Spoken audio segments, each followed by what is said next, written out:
What's up, y'all? It's me, Erica, and we are down here.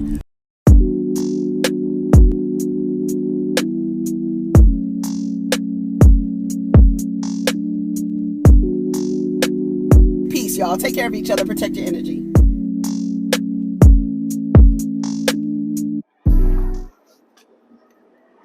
So, what's up, everybody? It's me, Erica, and we are down here, honey. Real quick, I had to make a run, so I figured I would put the camera on while I make this run. And it's so funny because, of course, I was taking my son somewhere, so I decided to ask him. One of you all asked a question in the chat about how do your sons feel about knowing how you feel about men. Do they hear the way that you talk about men? Well, no, they don't necessarily hear me, but they hear content that I listen to that is about men. And if they watch my videos, then they'll hear what I talk about. But other than that, so I decided to ask my son, who was in the car, and I said, what do you think that how I feel about men? And he says, well, I feel like you have issues with men based on your past experience, and you don't like the way men, um, how men treat women. That's what he says. You don't like the way how men treat women.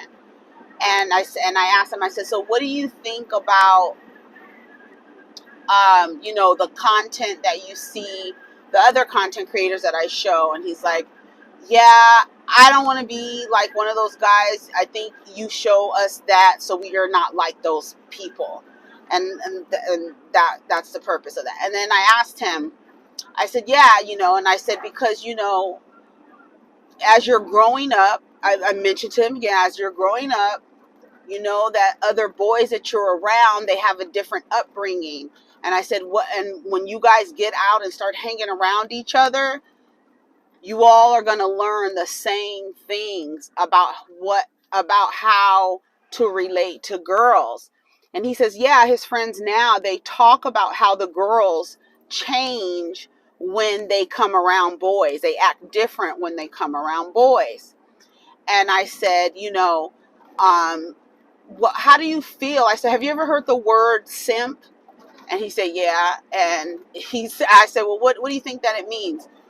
What do you think? What do you know that it means? What does it mean to you? He says, he said, it kind of means when you're like being nice to someone. And I said, yeah. And I said, well, how does that make you feel that a word is used in a derogatory way, but you're actually being nice to someone? He was like, I feel like it's a little backwards, because why would you not want to be nice to another person? And why would somebody not want you to be nice to another person? And I said, you can't, like, when you explain, like, talk to your children, ask your children, have they heard these words? And, of course he's heard the words. He's in high school. You know what I'm saying? And I told him, and I said, I tell them all the time, especially about little girls. You know what I mean? Because I think one thing a lot of mothers with boys do, they tell boys about girls from a perspective of men, and they forget, like, the humanity of these little girls, and how how society teaches them how to relate to boys. And most of the time, society is teaching a little girl to lose her identity in a boy, and to lose who she is in a boy. And it happens very early, and it happens a lot.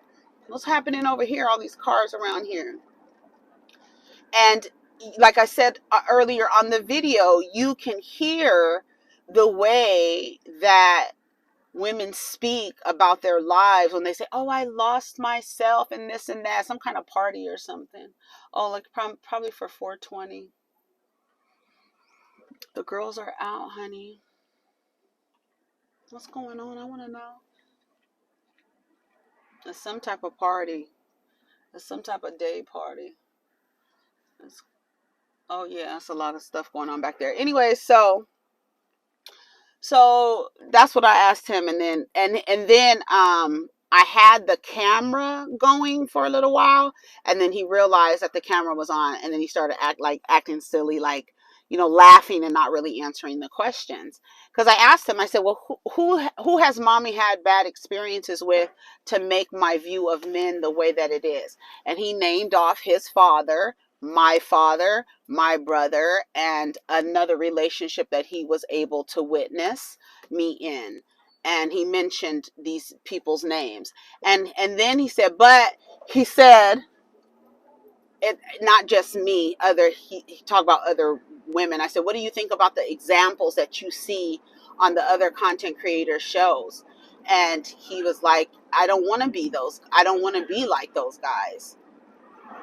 And I said, and what do I teach you? Just teaching him, because I know, like I said, I can only do so much. And I always, growing, when I started coming in kind of into this awareness, I was like, how in the world? This is one of the first questions that I asked when I started to kind of like come out of kind of like that black male worship, like programming. I said, how are all these men who are raised by single mothers wind up doing the same thing to women that happened to their mothers or to the other women around them? How do they grow up and mistreat women, and you were raised by a woman? That was my first question, and I just couldn't understand it. My first theory was, oh, okay, they're raised by male identified women. And then I've come to realize it's not that. Not only because I've heard women tell guys, in other words, basically, you um respect me before anybody, like some weird things, that relationships that I've seen men have with their mothers, where kind of like the mother is the only woman that they respect, and then I've seen that. So I don't know, I've seen that, and I always thought it was weird. But then I realized, I'm like, oh, it's male identified women raising sons. They often make the girl be kind of like the villain, the adversary, and all this other stuff, right? And then I was like, you know what? Not after that. Now, when I think about barbershops, and when I think about how men speak to each other in barbershops, the advice that they give each other in barbershops, and how toxic and disgusting it is, and how they speak about women, and how they sit around each other. And then when you see other men responding to that, a boy who does not have a healthy father figure or a healthy male influence in his life, he is going to see other men kind of communing over mistreating women, and they're like, is that how I'm able to be in community with other men? I'm going to have to relate to them in some way. And how do you relate to them? Oh, I'm talking about what kind of, what I did with this woman, and what I did with this woman, and how I did this woman, and what she didn't know, and how I got over on this woman, and all this other stuff. You know what I'm saying? And so that, I feel like that a lot of that, when young boys growing into men, they don't have a healthy figure. When they see all of these other men, being in community, no accountability, mistreating women, worried about money, worried about fucking, worried about all these low vibrational survival techniques, basically, right? Women are adversaries, women are evil, but you still want to fuck as many as you can. This is just crazy ideas that they have around women. And when they see each other in community, you're like, okay, this is how I perform masculinity. Yeah, so I fucked this bitch, and and they start trying to figure out how to act around men that look like them. It's really sad. It's really, really sad. Where was this question? Somebody asked, hold on, let me see. It was a good question. And so I was like, let me ask them. Like, when you guys ask me questions, I'm like, I can only answer as much as I think, but no.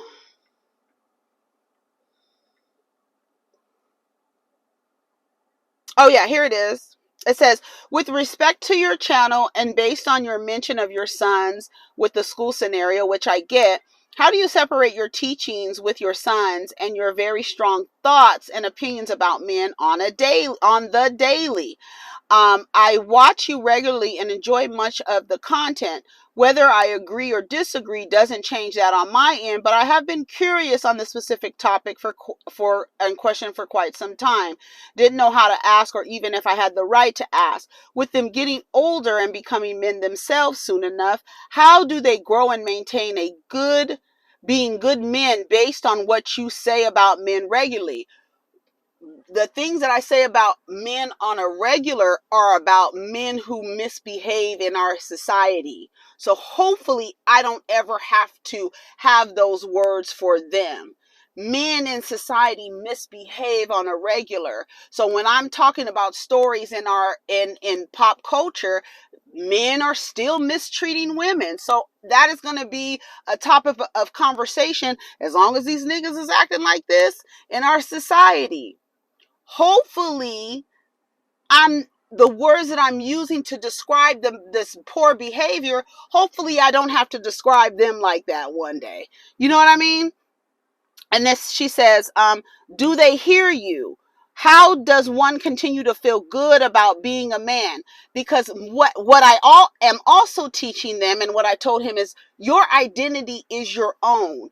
You are not a man based on what someone else tells you a man is. You define your manhood, and part of that is seeing yourself as an individual and not seeing your manhood being tied to a woman or how a woman acts. So many men in this society determine their manhood on how they treat a woman, or how a woman is related to them, their identity. If a man can say, she's not going to take my manhood, or she's not going to emasculate me, or she's not going to take my nuts, she's not, or I need a woman to make me feel like a man. You should be able to feel like a man without my words, because my words are speaking about men misbehaving. You shouldn't even, like a person like Themis, if he hears me talking about men in this way, he is not affected by that, because he knows he doesn't embody any of the characteristics that I'm talking about. But he also is clear and aware that they exist and they need to be talked about, so that other girls can see, and maybe boys can hear, like, this is not the way that you guys should be relating to women, because it's very dangerous to our society. It's very dangerous.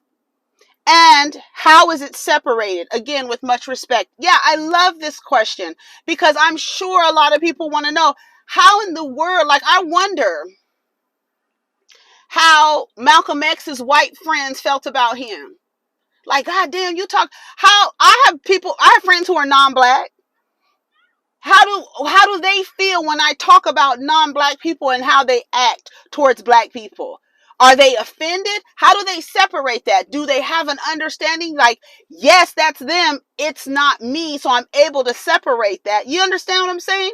So my view of men is, I feel like all men have a factory setting, and the ones who are defective are the ones who are actually good, because we really literally live in a society where a man's manhood is measured on how well he mistreats women. You know what I'm saying? And I don't want my son, I want my son to be opposite of that. I don't ever want to get down here and have the same words that I have for the way these men, that I tell my sons too. ever want any girl coming to me telling me how you've mistreated her. I will disown you. And I will. I will. I'm not dealing with verbally abusive people, physically, emotionally, manipulative. In the way that they relate to each other, I call behaviors out. Don't do that. Because what you're doing it can be construed as manipulative. You understand what he's saying. Stop acting like you don't understand what he's saying. Like, I check them on their behavior. I don't play that stuff. And I tell them, I thought about my son's grandmother, their father's mother. How does she feel knowing that she has a son who mistreats women? How does she feel when the girlfriend of her son is calling her, telling her how he's speaking to her and how he is degrading her and all the things that he's doing to cause her so much stress? How do you feel as a woman on the other line listening to another woman tell you how your child mistreated her? I told them I would disown you. There's nothing. I will not tolerate that. I will not tolerate that. I will not tolerate that. I teach them when someone looks uncomfortable, when someone starts not talking, when they're around people, when someone says no, no is no. Whether that's stop playing with my basketball, put my shirt down, if no is no. Because I tell them you can wind up in a world of trouble by saying, well, I just wanted to keep going because I wanted to keep going. I didn't care about the other person's discomfort. And let me tell you something. When I talk to my sons about how to treat people, I talk to them about how to treat people. I don't tell them to treat girls different than boys, because a lot of times these boys are taught to treat girls differently because they want something out of her. But if you treat everyone with the same level of respect and kindness, the same way, I'm not treating you any different because you're a girl I want to get close to, and I'm not treating the boy any different because he's my friend and I can't get nothing from him. No. Everybody gets treated with respect. When I tell them, if you see someone uncomfortable, not just a girl, if you see a boy is uncomfortable in another group of boys, either you pull that dude to the side or you let an adult know if you don't feel comfortable saying anything to them. That's just me. And yes, they hear how I feel and they know it's not just me. They know I have feelings for other people. I am not the only one to have this experience. If you read the comments, you would know. I'm not the only one who has been mistreated by a man or two or three or four. And not just by intimate partners, by family members, understand? And then not them mistreating me, but watching them mistreat women, watching them bring side chicks around the family and all the other women sitting around like, do we treat her nice or what the fuck? Does anybody pull the man to the side and say, get this woman out of this house? Or do they make her a plate and fall in line with the principles of patriarchy and ignore the misbehavior of a man? No, I reject all of that stuff. All of it. I meant to come down here and talk about other people, but that question was really good. And I was like, I wanted to answer that question. It was really good. Anyways, y'all, let's come right back real quick. Okay. Peace.